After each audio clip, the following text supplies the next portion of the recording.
I want to get to our battleground governors in a minute, but I want to start around the table here with our roundtable. I mentioned Rachel Maddow is here from MSNBC, Carly Fiorina, David Brooks of the New York Times, E.J. Dionne of the Washington Post. I really feel like this final stretch, Rachel, is going to be dominated by the fight over the economy. It is what ultimately can tip the scales. We have seen now an argument from the president that is about trust, and this is how he lays it out against Governor Romney.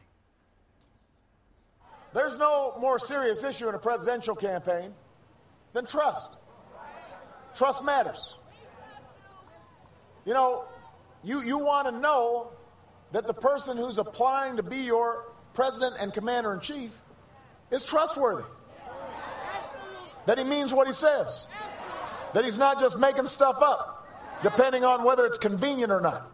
How is he using that argument to advance the cause of, well, hey, you can't trust what you're going to get that's going to ultimately lead to economic recovery under the Republicans? I think that the president is, as the race gets narrower and narrower, we start focusing on smaller and smaller places, smaller and smaller numbers of voters. You see that become a very resonant argument, right? We're talking not just about the economy, but the economy in the Midwest. We're talking about the economy in Ohio. On the integrity issue, on the trust issue, Mitt Romney this week went to Defiance, Ohio, and told a group of 11,000 people, Jeep is about to move all of their production overseas. I read that somewhere. Jeep is going to move all of their production. Not at all true. It's okay for a candidate to make a flub, but to not correct it, to not say, I was wrong about that. The candidate went back. The campaign was asked, are you sure the candidate actually meant that? Because that doesn't seem to be true. No response clearing that up from the campaign. There's been a truthfulness problem with the Romney campaign that connects even to the very basic issues like the economy in the states where it most matters. And Carly Fiorina, from the other side, you have Governor Romney not focusing on trust, saying, look, just look at the record. Do you want another 4 years like what we've had? This is how he's teeing it up down the stretch. This is not the time to double down on trickle-down government policies that have failed us. It's time for new, bold changes that measure up to the moment and that can bring America's families the certainty that the future will be better than the past. Rachel brings up a good point, which is it is now an economic argument focused on states like Ohio. We're going to talk to Governor Kasich in a moment. 7% unemployment in that state. So how much credit does the president deserve for improving conditions in important battleground states?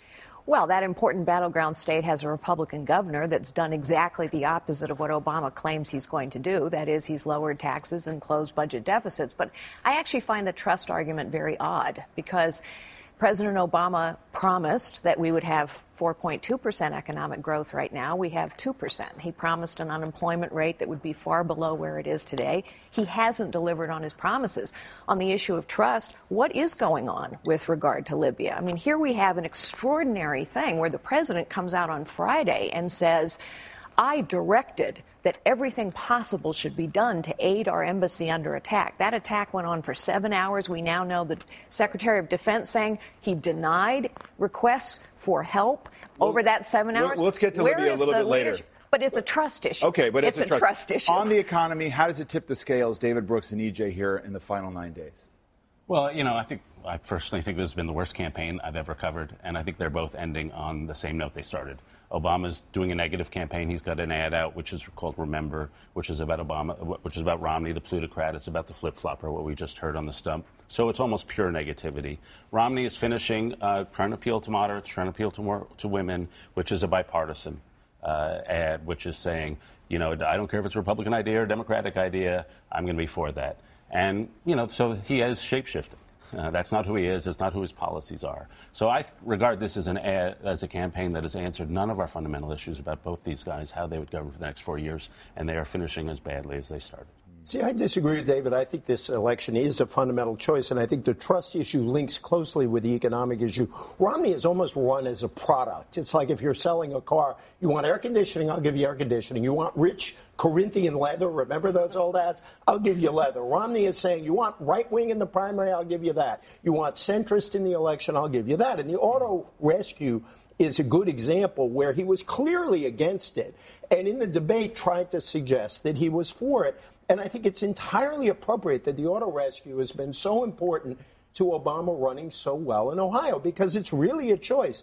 Either government should just sit by and let the market do its thing, or government can come in and correct certain market outcomes and prevent catastrophe. That is the kind of choice we face in this election. EJ, I mean, if you want to talk about trust, what Obama is talking about on the trail, first of all, there's no second-term agenda. Second, when he goes off the record with the Des Moines Register last week, he gives out a second-term agenda, which is nothing like what he's been talking about on the trail. That's not true. So That's not true at all. Wait, so he's talked about cutting corporate tax rates, cutting about weeding out immigration. He's talked about immigration reform, which he has not talked about much in public. Yes, he and then has. he's talked about a grand bargain with cutting spending $2.50 for every dollar of tax revenue. Which is his proposal he's put on the table. But I think that is not what he's been if you want to talk exactly about what he's been being running on. factually accurate, it is factually inaccurate to say that Governor Romney was against the rescue of the auto industry. If you read his entire op-ed, you guys are journalists, I assume you believe that words are important.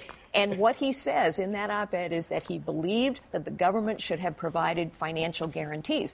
The difference between Governor Romney's approach and President Obama's approach is who gets to stand first in line to get paid off. There's no money in the market that was going to go in the auto That's industry. why he said in the op-ed the government should provide guarantees. Hold on. Rachel, quick comment here, and then I want to get back to Chuck on Ohio. Go ahead. What Governor Romney said was, you can kiss the automotive industry goodbye if President Obama goes ahead with the auto rescue plan that he went ahead with that saved the auto industry. Exactly. And it was a success.